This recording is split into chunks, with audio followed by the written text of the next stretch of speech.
when we define a relation like T, like S, like R, we learn that T is the set of all ordered pairs, right?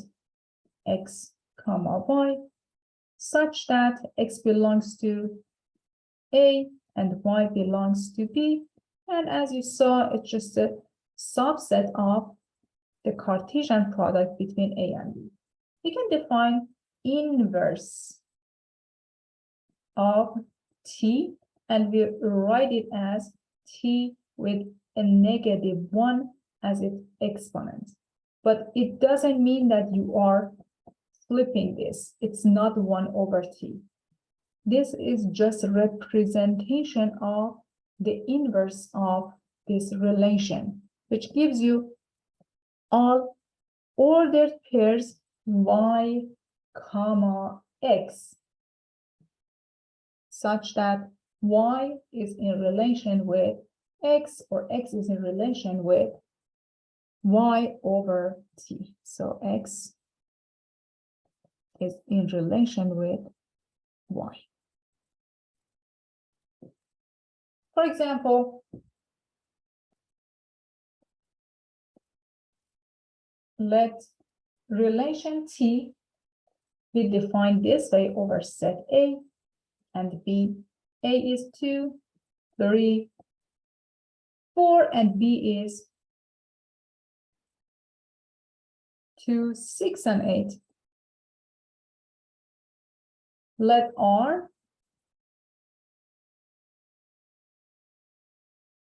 be the following. Relation from A to B. We're going to define it this way. We're going to say that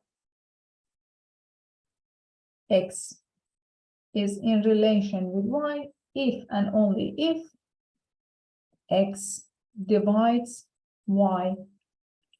Okay. So we saw this relation before. X divides Y. Okay. We're going to analyze the inverse of this relation. What is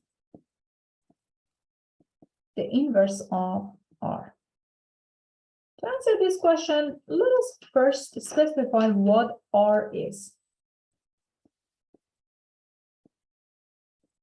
Let us analyze R first. So, what is this relation? This relation includes all X and Y's such that X divides Y. Okay, remember the Cartesian product between A and B.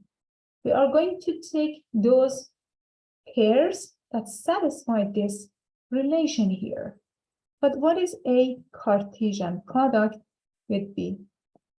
Well, 2 and 2, comma, 2 and 6, comma, 2 and 8, comma, now let us move on to 3, 3 and 2, 3 and 6, 3 and 8, and finally 4, 4 and 2, 4 and 6, 4 and 8. So we have the Cartesian product here, right? We're going to check to see which pair satisfy this relation. 2 divides 2, of course.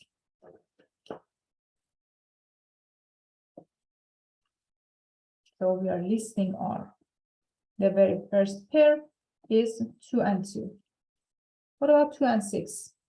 2 divides 6, of course. 2 is a factor of 6.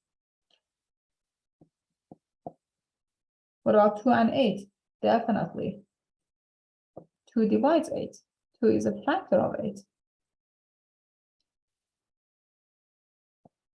What about 3 and 2? Of course, 3 doesn't divide 2.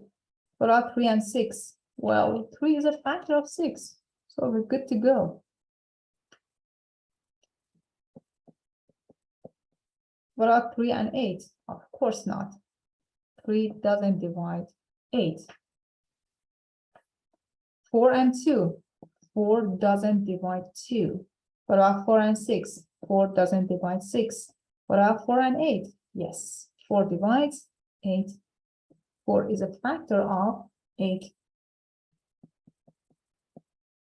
Okay.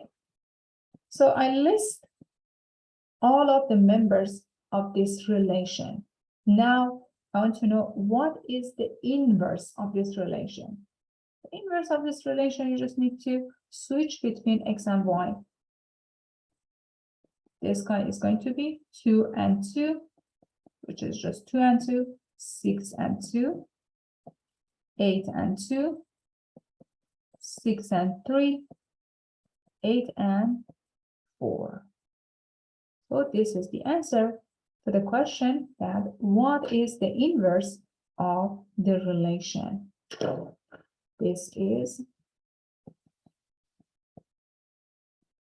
the inverse of relation